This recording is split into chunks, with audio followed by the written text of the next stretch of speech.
Erika O, and welcome to the Mental Pro Mindset Show. On this podcast, we talk about the real stories and moments that shape an athlete's experience, the mindset it takes to perform, to adapt, and to grow through the journey of sport and life, not just on the field, but off it too. We often look at pivotal moments like transitions, relationships, injuries, and performance, because those are real pressure points athletes go through. Today's conversation will take us into the trenches of the NFL to championship level performance. Our guest knows what it takes to compete when every snap counts. It's an honor and a privilege to welcome Mr. Chris Dalman, former San Francisco 49er football player and Super Bowl champion. Playing in the NFL for 7 seasons, he has built his career on discipline, grit, and elite preparation. Currently, he's channeling that same leadership mindset off the field. He grew up here in Salinas, California, building his foundation through local football and returning back to the community that helped shape him. Mentoring and leading a thriving supportive community as the president of Palma High School, a Catholic private co-ed school built on the motto, "Together let's rise as one and make Palma's vision a lasting reality." This is really a full circle impact journey. So thank you so much, Chris, for taking the time out today in your busy schedule and being here with us to have these really great and genuine conversations. I'm looking forward to it. So let's hear what it takes to stay mentally strong in the world of sport. And here we go. Let's dive in. So as a professional athlete, just take us back to where it all began. Gosh, first, thank you for having me. I sure appreciate it. Very much enjoy this. Where did my journey begin? Born and raised Salinas. I attended Mission Park School, public school just right around the corner from Palma. Went to Palma High School from grade 7 through 12. Had no idea where life was going to take me at that point. A little bit of background. My mother never graduated high school. My dad attended college for 1 semester. I know we had hopes and aspirations that my brother and I would both go on to university, but we came from a household, I think like very many here in the Valley, that's you have a goal of where you want to go, but how do we get from A to B and how does that work to get there, I think was just a work in progress. I always gravitated to sports. Tried to play as anything I could possibly do from the youngest of ages, and just threw myself into any day of the week or time of the year that I had freedom. I would enjoy just going and playing sports. In my time at Palma was a time that I focused really on football and basketball. Loved those 2 sports going through. And as you begin to grow and mature, is a lot of really 16, 17, 18-year-olds begin to figure out where is your body going to take you? I was never going to be an 800-meter runner, right? So with being 6'4", 250 pounds in high school, the Palma piece of this conversation is really important because there's no real aha moment, but somewhere in that time there prepared me not only to be able to play football when I went off to Stanford University in a few years, but also the education and the mindset of what it took for me to get there. Left Palma, went off to Stanford University, which talk about a deep dive, and can I do this? Am I good enough to play at this level of football? Can I do the academics at this place? I'm around the smartest 18-year-olds probably on the planet, all collected in one place, and can I do that? So all those things are sneaking into your head. I knew there was no going back. That was a big piece of it, right? I said, this is where I'm at. This is what I've worked for. There's no, I can't handle this, so we're just going to push through. Graduated from Stanford in 4 years with a degree in political science. Was drafted by the San Francisco 49ers in the 6th round, the 166th person picked, by no means a sure lock to make an NFL team, and then made a really good career out of and staying with the same team, which is, at the time I knew it was strange, even now on the years later, to say that you grew up in Salinas, you went to Stanford University, played for the 49ers. I was never more than 100 miles from home, from where I started. And so played. I was into my 8th year when I was injured in 2000. I hurt my neck in practice one day going into training camp. And as I say with all athletes, you never know when your last day is. And that was my last day. It was August 8th of 2000. Mm-hmm. And so that's my athletic journey to that point. Lots of stories in between if you have any Yes, questions, but absolutely. And I that's where I think got. that's a wonderful idea of the timeline of where you started locally here to where you transitioned out into the next chapter. And we definitely will cover that. Sure. I want to just highlight, as you were talking about, I was basketball and football athlete, and understanding and giving us a little bit more framework of what that was like at Palma, how you were guided in choosing either the sport and or the next chapter in your career. Gosh, I could look back at my time. I graduated in 1988, and so really formative years are the 86, 87, 88, really at the end of high school when I think athletes begin to wonder of whether or not they can actually play at that next level. Things are so vastly different today in the resources kids have and what's the information that's available to them than back then. And so I was surrounded by great teammates and great coaches and a great structure in a school that it taught me, like, the grit, determination, the sheer willpower to say, if I want to do this at the next level, what am I going to have to do? In a world that the school at that point, they had really never had a Division I athlete come to that forefront. And so I think everyone around me was like, how can we support you? And for me at that time, you're talking 1986, 87, we had a weight room, but there's no real weight program. So how are you going to go about and doing that? And that was me just putting my feet in the ground in the morning first thing and going out and saying, I have to go get my lift, and then I have to get my run in, and I have to do my schooling. And really competitive by nature person within my own family.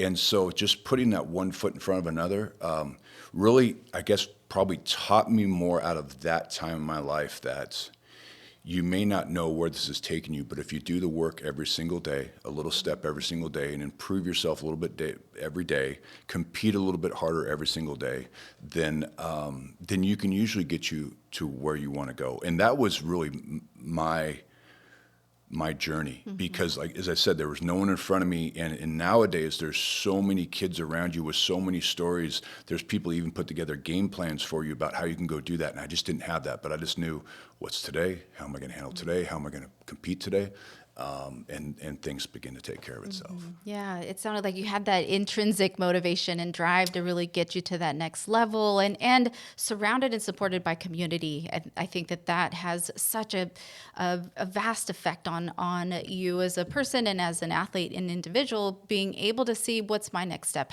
where am I going next, and having that community surround you and support you, plus the consistency that you've really put into it with that work and hard work ethic that you said, this is what I'm headed to do next. And so now we're at Stanford, and those doubts start to creep in, and you are at such a high level as a student athlete with, like you said, your academics and having to juggle those two very priority responsibilities in a student athlete, having to really put your head where you need it to be and focusing on your game, but also your academics. You're there for the study and your career in both avenues. So what helped you in that arena as you were there? Now independent, you're a student athlete, and you are, yes, still close to home, but that is the independence where it starts to begin the autonomy of your life.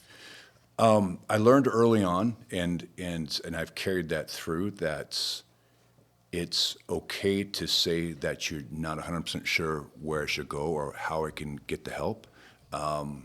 When I went to Stanford early on, meeting with counselors, meeting with professors, talking with coaches, I think it's one of the shortfalls of most humans is that we're afraid to be vulnerable in that moment. And the one thing I've learned is that the world is really a receptive place if you're willing to be vulnerable and say, I'm not sure 100% how I'm going to do this, but this is what I want to do, and can you help me get there? Most people open their arms to that situation rather than being quiet and reserved. I jumped into the university life, and right away as a Division I athlete, how do you balance a full course load at Stanford University and also handle the athletics? Once again, the structure, I'm a big structure person, and so I work best when I'm busiest. So having all my classes set in the morning, knowing that at noon you're going to go, get yourself a good base and some fuel for you for the day. Starting in football at 1 o'clock in the afternoon, that's going to take you till 6:30. At 6:30, you're going to grab some more food, and then from 6:30 you're at study hall or in your self-studying, and you're working till 10 o'clock at night, knowing you got to have a place to get yourself to sleep, and that routine works best for me. And in the meantime, talking with counselors and academic, we had study centers and things, especially for young freshmen, and how do you get through that process? But it was a lot, I think the first 2 or 3 papers I might have turned in, I got smashed. There was more red ink on those papers than I'd ever seen in my life. But it was okay. That's what I needed to do. And then as a young athlete on the field, it's your first time really as an 18-year-old just out of high school, and you're instantly going and playing against men who are 20, 21, 22 years old, who have been at this for a while, know the level, the self-doubt that creeps into your head because you can have some horrifically bad practices. Mm-hmm.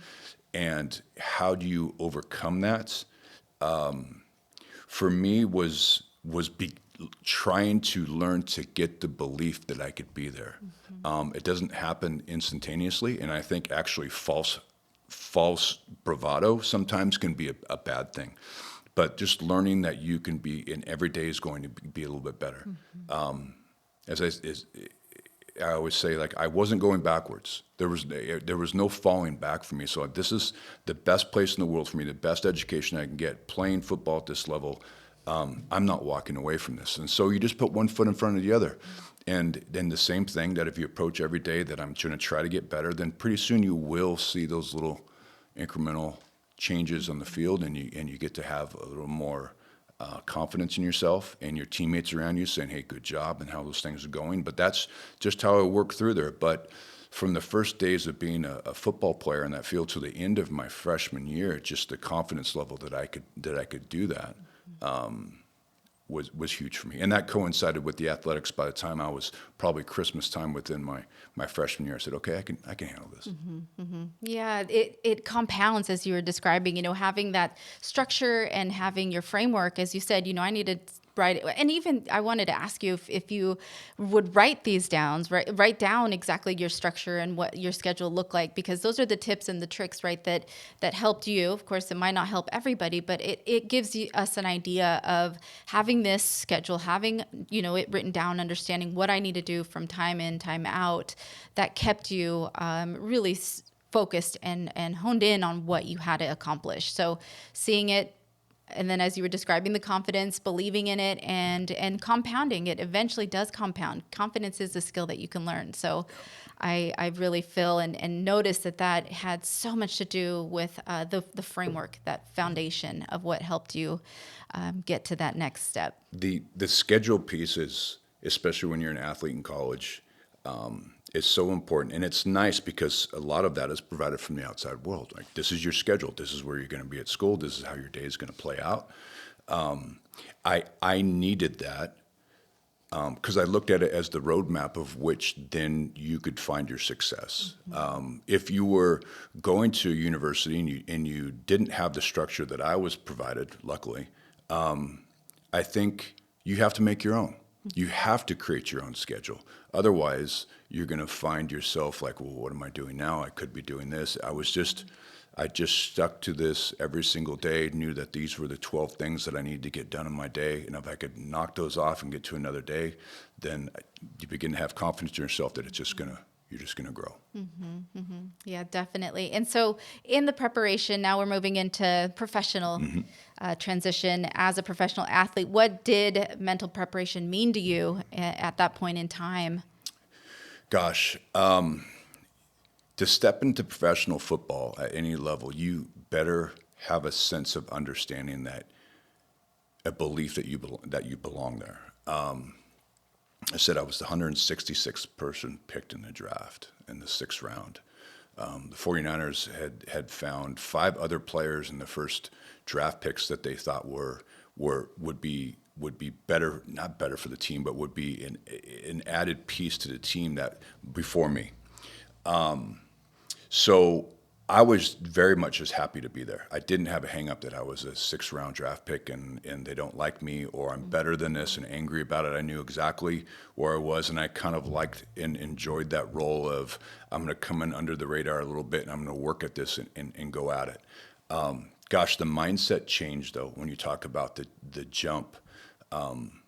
People will ask me, like, what's a bigger jump from high school sports to college or from college professional? And it is very much college professional. The level of talent, I was talking earlier that you're 18 years old, you're playing against a 20-year-old. You come in the NFL, you're 22 years old, and you'd be playing against a guy who's been in the NFL for 8 years and all pro for the last 3. And he's at the peak of that talent level. I enjoyed that because I knew exactly every single day across from me that these are the guys that do this every single week, have been doing it for years. And in order for me to be validated in this league, you have to be able to hold your own against them. So I love that challenge in that regard. But once again, talk about bad days. There's bad days, but you get into it. The NFL is ingrained, and you understand it from day one, that if you are not good enough there, they will find someone to replace you. So if you kind of sit back on your laurels, like I'm just waiting for my time, I'm not doing the work, I'm a backup, it's fine, I'm just here, they can easily find someone to replace you. And once again, I'm not going backwards. I'm not doing a 1 year and washing out of this league. And so that's how I approached it. And as a professional athlete, once again, a 6th-round draft pick, I played a little bit my rookie year because guys were injured in front of me. I had spot play here and there. I played a lot more my second year. My second year was a year that we won the Super Bowl, which was such an incredible experience.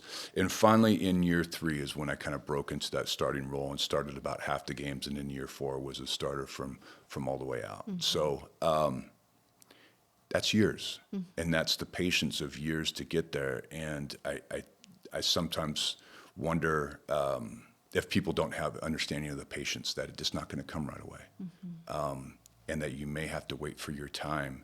And most of the time, there's clarity on the back end of that of why you had to wait. Right? You'll be able to see, okay, I understand why it took me this many years to be able to break this starting lineup. Right.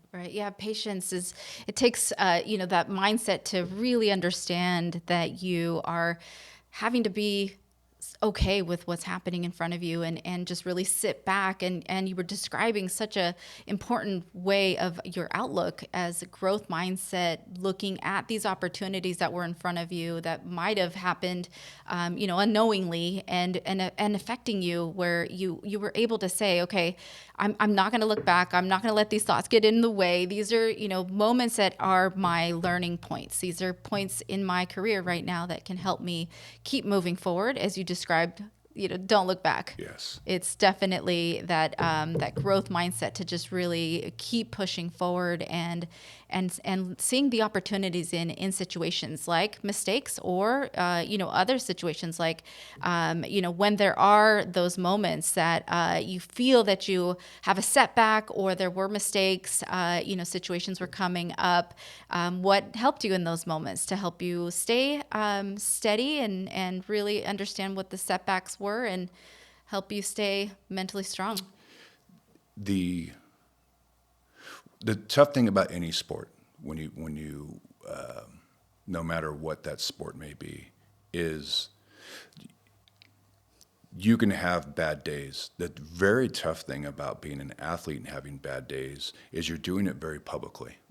And whether it be in college or professional football, every single thing that you do on the practice field is filmed and then reviewed later on. So if you think you did something poorly, not only do you know you did it on the field, but you're going to see it another 90 minutes later when you're sitting in a meeting room when they're going to play it back and forth and tell you what you did incorrectly.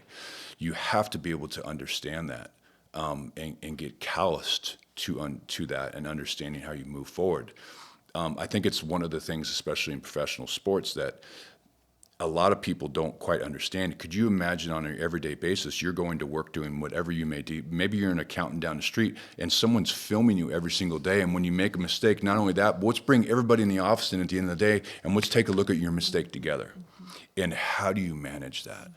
And then take it to the next level out of the practice field.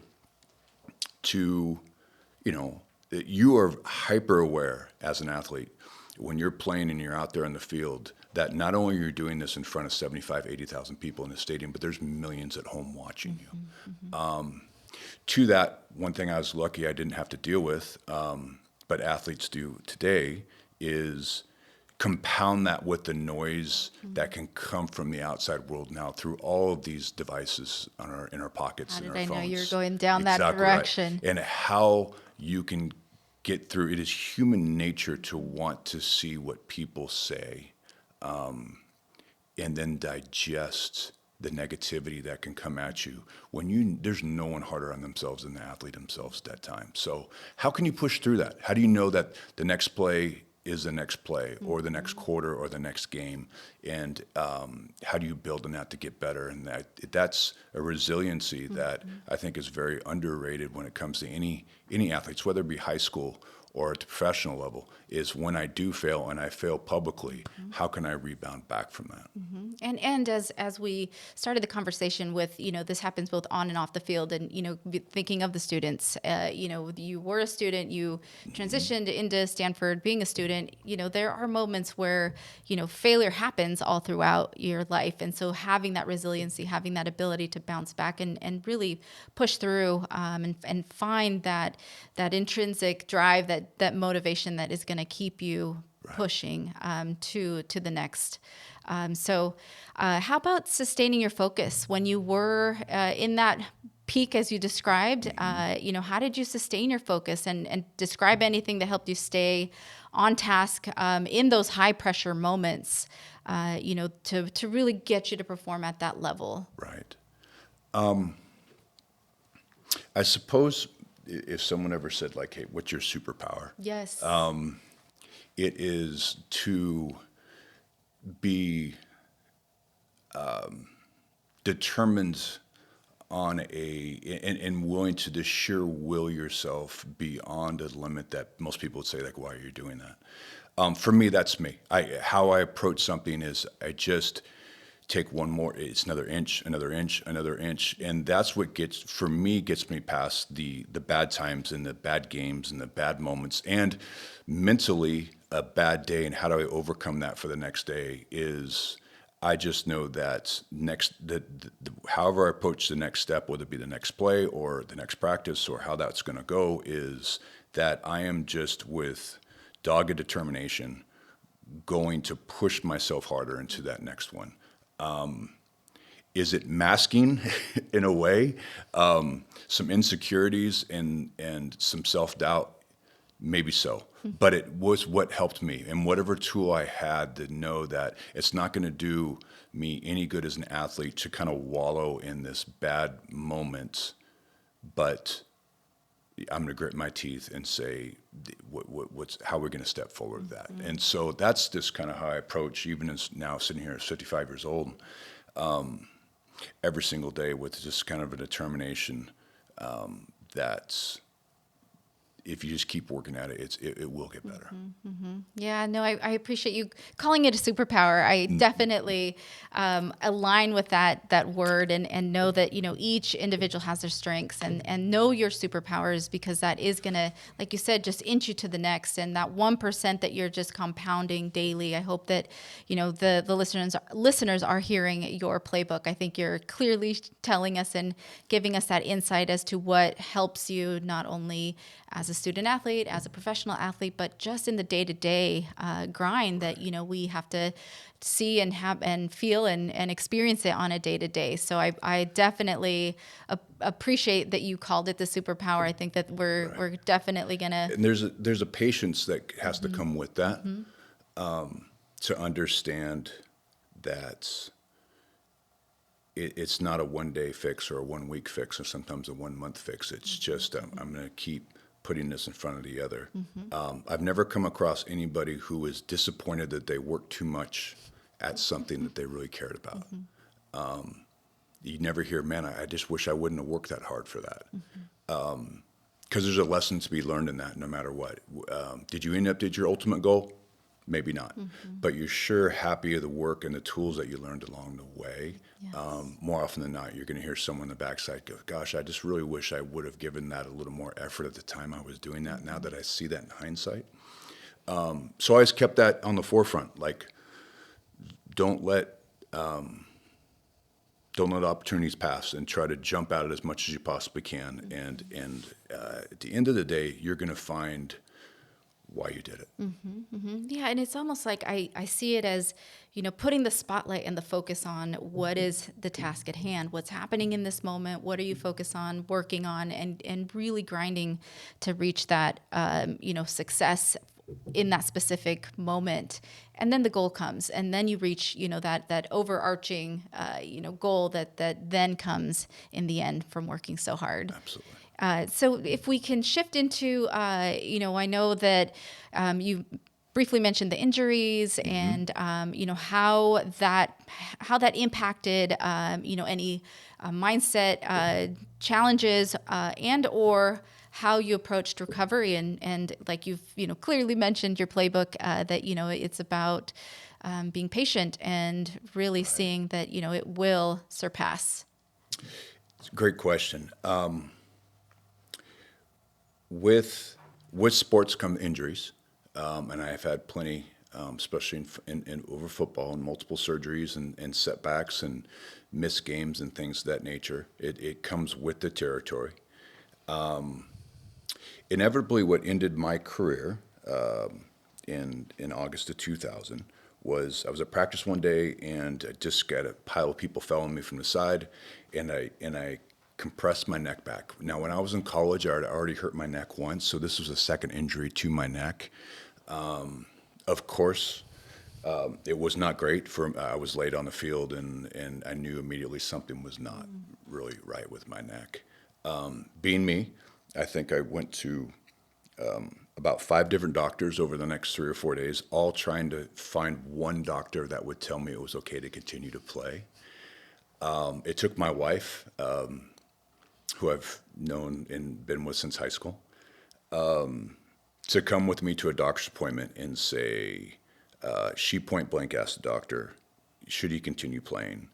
And he said no. And she just looked at me the way your wife can, that knows you like anything, and says, then it's just over. She used a little more colorful language than that. And I knew it was over. So to the question, how do you transition, right? At that point, I was 30 years old. My whole life, I had geared myself toward being a professional athlete. I knew that this day would come. Part of the reasons why I went to Stanford University is I knew that there was a whole life on the other side of sports that I needed to live, and I wanted the best education I could get. But I went back to what I knew, and then there was something said to me that was just crystal clear, but yet so simple. Steve Young was a quarterback when I was at San Francisco for all those years. And just months before I actually got hurt, Steve had gotten hurt. And he had retired because of too many concussions. And I was talking to him one day, and I said, how's the transition going? And he said, it's tough. He goes, but once again, if you walk into a situation and you say, I don't know quite what I'm doing, but this is where I want to be, and I need your help. He goes, it's amazing to you. And it's something that I knew going into college, but it's set me there. I got hurt, and I came back home, and I had a surgery to try to get myself healthy. Toward the end of my athletic career in San Francisco, as you get farther in your NFL, you begin to understand, like, what am I doing after this, right? There was a draw to Palma. There was always a place back there. Once again, not an aha moment when I was a student there, but I knew that if there was a place that could take this kid who really had no idea of where he could possibly go and put you within a framework around great people every single day guiding you, that you could take this kid who had only dreams to all of a sudden at the end of the day could go off and do whatever their chosen endeavor. I want to be a part of it. And so I came back, and I at the time I met with the leadership at Palma, and I said, I don't know where you have a chance for me to fit, but I would love to be here. And I don't know what I'm doing, but you got to help me. And they brought me in, and that was, 20 years.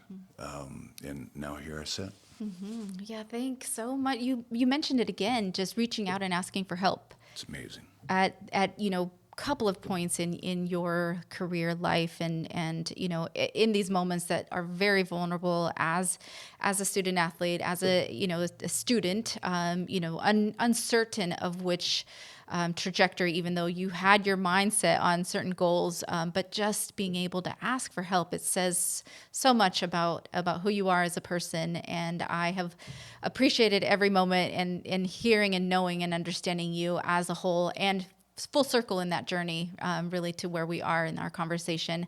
So our last question that I Sure. leave with everybody that comes onto the podcast, it's that reflection of, if I only knew what I know now in your younger years. And you touched on many, but just that piece of information for those that are listening out there, because the mission of the podcast is to get as many to understand how valuable it is to reflect on those moments, especially as an athlete.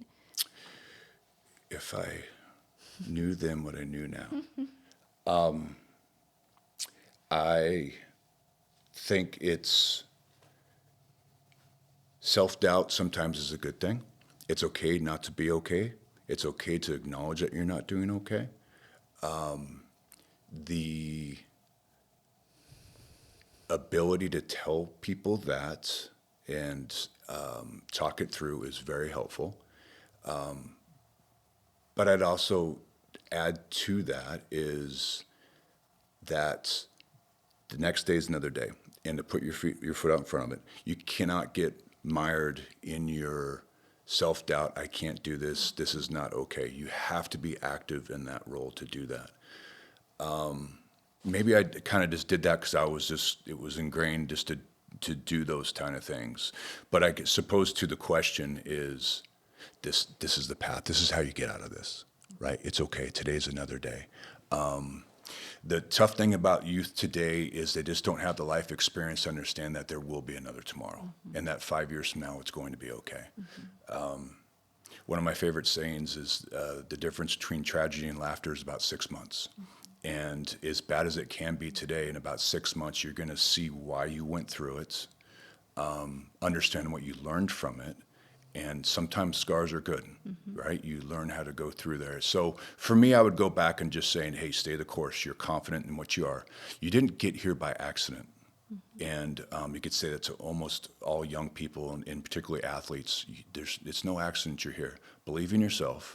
And when you have those self-doubts, all you can do is, as they say, you got to get back on the horse, right? As my grandfather used to tell me. That would just be you're moving in the right direction, just believe in yourself to do that. And maybe now I look back on it, that if I believed that even more, gosh, could I have stretched even further in my athletic career than I did? But that's what I would tell myself and what I would tell all young people. Yeah, thank you. And I heard acceptance. I think that's a big part of, believing yourself, accepting if there was a mistake, if there was something that is going to throw you off, or like you said, throw you off the horse, then you're figuring out that tomorrow's another day. You're going to continue on that mindset of working hard and getting to that point that you are putting yourself towards. And so I am so thankful, grateful, appreciate every conversation that we have here on the podcast, especially today. I feel that it truly was, it felt like it was a coaching pep talk. I really appreciate the advice and the information that you left here for those that are listening, and I am so honored. Thanks so much for being here. Thank you. I appreciate you having me. This was a lot of fun, and I hope it's useful. I hope it's useful for young people or anybody else to take a look at it. But it's just a different way to take a look at it. Is it the only way to kind of handle the issues and moving forward? No. But for me, it worked, and it's another tool in the toolbox to think about how I can get through some issues. Absolutely. So thank you. Absolutely. Thank you so much. All right. Thanks.